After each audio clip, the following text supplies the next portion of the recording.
नमस्कार, मेरा नाम है गौरव पाल। आप देख रहे हैं राजपथ। उत्तर प्रदेश में नगर निकाय चुनाव को लेकर अधिसूचना जारी हो चुकी है। जारी हुई अधिसूचना के अनुसार 11 अप्रैल से नामांकन पत्र दाखिल किए जाएंगे। चुनाव 2 चरणों में होंगे। पहले चरण का मतदान 4 मई को होगा, जबकि दूसरे चरण का मतदान 11 मई को होगा। तो वहीं नतीजे 13 मई को आएंगे। अधिसूचना के जारी होते ही उत्तर प्रदेश के राजनीतिक दलों में टिकट बंटवारे को लेकर खींचातानी देखी जा सकती है। इसी संदर्भ में आज बसपा सुप्रीमो मायावती ने लखनऊ बसपा कार्यालय पर एक प्रेस कॉन्फ्रेंस कर कई बड़े चौंका देने वाले खुलासे की। बसपा सुप्रीमो मायावती ने अपनी प्रेस कॉन्फ्रेंस में प्रयागराज के चर्चित उमेश पाल हत्याकांड का जिक्र किया और अब इस हत्याकांड का असर बसपा के टिकट बंटवारे पर भी देखा जा रहा है। पुरजोर अपील है। इसके साथ साथ यहाँ मैं ये भी अवगत कराना चाहती हूँ कि हमारी पार्टी बीएसपी ने ये चुनाव पूरी तैयारी व दमदारी के साथ लड़ने का फैसला लिया है, ताकि प्रदेश में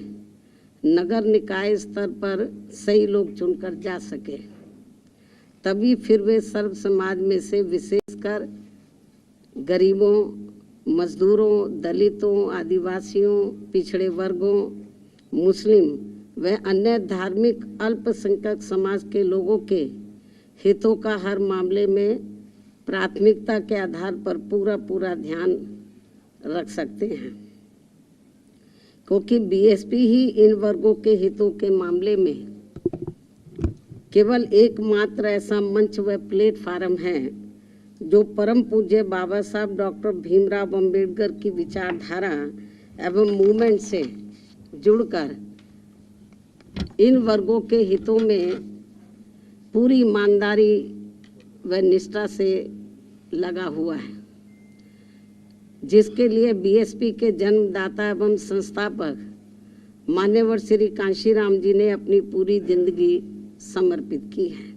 जिसे नज़रअंदाज नहीं किया जा सकता है। तथा मेरे नेतृत्व में ये पार्टी इन तमाम वर्गों के लोगों को अपने पैरों पर खड़ा करने के लिए बराबर संघर्षशील व कटिबद्ध भी है। हालांकि चुनाव के बारे में आप लोगों को ये मालूम है कि काफ़ी लंबे इंतजार के बाद अब यहाँ यूपी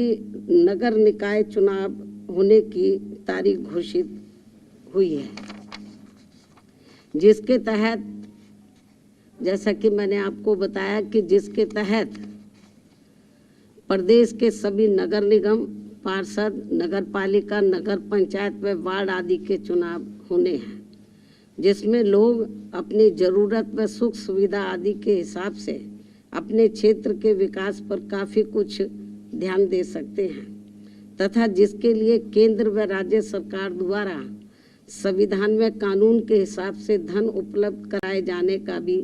प्रावधान है। लेकिन यह खास ध्यान देने की बात ये भी है कि चुनाव में SC, ST, OBC व महिलाओं आदि के लिए जो आरक्षण की व्यवस्था की गई है, तो उससे इन वर्गों के लोग पूरे तौर से सहमत नहीं हैं, क्योंकि इस चुनाव में इन लोगों के लिए आरक्षण की जो भी सीटें आरक्षित की गई हैं, तो उसमें काफ़ी नियमों को ताक पर रख दिया गया है, जिससे जाहिर होता है कि यहाँ सत्ताधारी पार्टी बीजेपी इस चुनाव में हर स्तर पर अपना राजनीतिक स्वार्थ साधने में लगी है, ताकि इसका काफ़ी कुछ फ़ायदा इसके बाद देश में होने वाले लोकसभा चुनाव में इस पार्टी को यहाँ मिल सके। लेकिन यहाँ खास ध्यान देने की बात ये भी है कि यहाँ के गरीबों के लिए विभिन्न कल्याणकारी योजनाएं तथा बेरोजगारी के इस दौर में दैनिक मजदूरी करके अपना पेट पालने की योजनाओं के धन में भी कटौती व भुगतान में देरी आदि करके जो यहाँ स्थानीय रोजगारों की दुर्दशा बना दी गई है, वह भी किसी से छिपा नहीं है। इसलिए ऐसी स्थिति को बेहतर बनाने के लिए यहाँ निकाय स्तर पर जागरूक, योग्य व ईमानदार जनप्रतिनिधि चुनने की जरूरत है, जिसमें खासकर गरीबों, दलितों, पिछड़ों एवं अन्य उपेक्षित वर्गों तथा अक़लियतों आदि को भी अपनी अहम भूमिका निभानी होगी, जिनके कुल मिलाकर वोट यहाँ काफ़ी ज़्यादा बन जाते हैं और इनको इस चुनाव में भी विरोधी पार्टियों के सभी साम दाम दंड भेद आदि हथकंडों से सावधानी बरतते हुए व खासकर सत्ताधारी पार्टी बीजेपी के किसी भी दबाव व लालच आदि में न आकर अपना वोट करना है। इसके साथ ही यदि ये नगर निकाय के चुनाव सरकारी द्वेष, पक्षपात व अनुचित दखल अंदाजी आदि से मुक्त व पाक साफ होकर चुनाव की प्रक्रिया को सही से लागू करके कराए गए तो फिर इसका चुनाव का महत्व खासकर यूपी के नगर विकास व यहाँ के लोगों की उन्नति व स्थानीय स्तर पर रोटी रोजी में भी काफ़ी सहायक सिद्ध हो सकता है। लेकिन ऐसा यहाँ अब तक होता हुआ बहुत कम ही देखने को मिलता है। फिर भी इस लक्ष्य की प्राप्ति के लिए सावधानी व समझदारी का सामूहिक प्रयास जारी रखना बहुत जरूरी है। यही वक्त की मांग है तथा यहाँ लोकतांत्रिक व्यवस्था का तकाजा भी है। इसके अलावा ये भी सर्वविदित है कि विरोधी पार्टियों में भी विशेषकर भाजपा के लोग सपा राज की तरह ही इस चुनाव को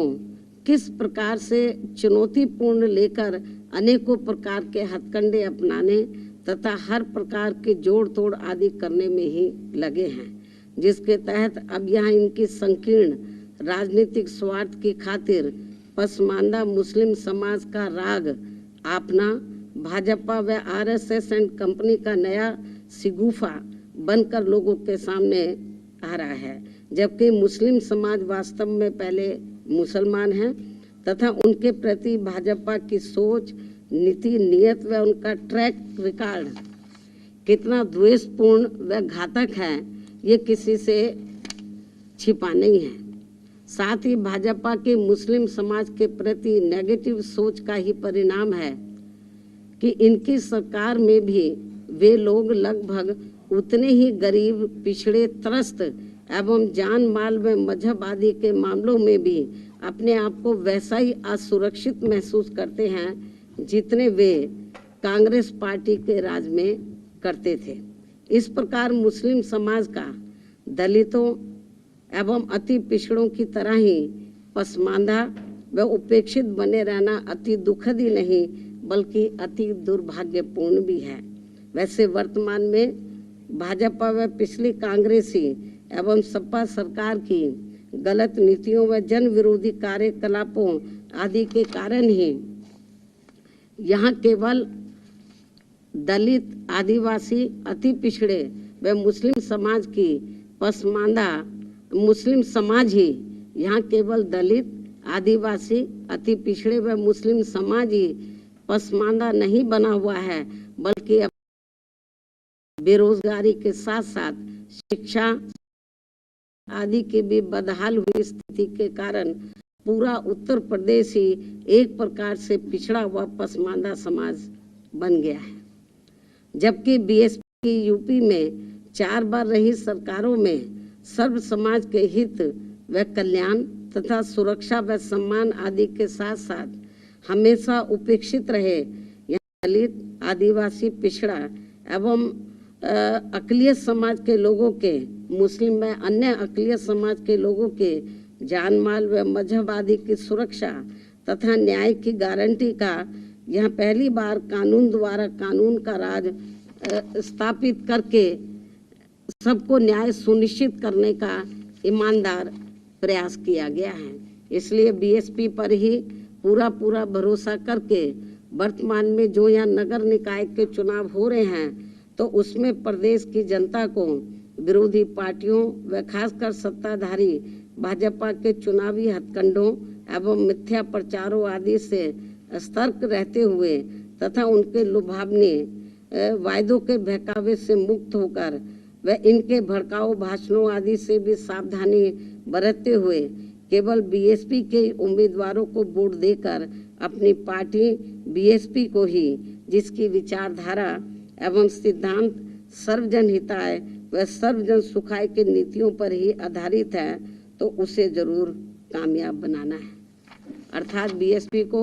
जरूर कामयाब बनाना है। प्रदेश के समस्त भाई बहनों व वोटरों से मेरी मीडिया के जरिए यही पुरजोर अपील है। धन्यवाद। जय भीम व जय भारत।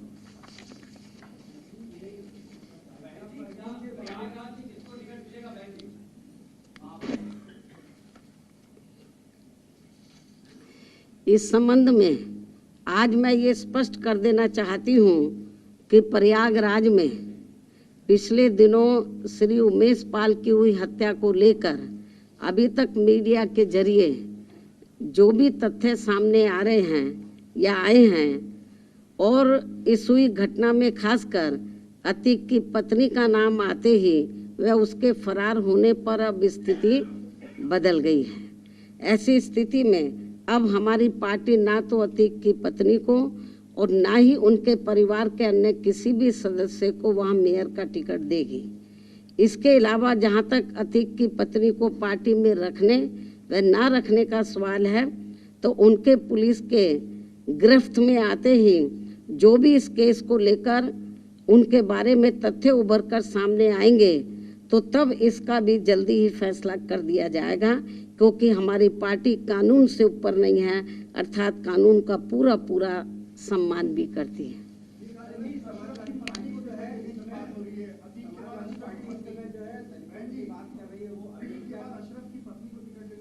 बस इसका जवाब दे दिया मैंने।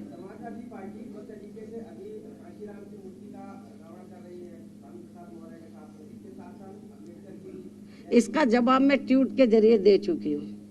उत्तर प्रदेश निकाय चुनाव से जुड़ी जानकारी और ताज़ा एक्सक्लूसिव खबरों के लिए राजपथ को सब्सक्राइब कीजिए। धन्यवाद। नमस्कार।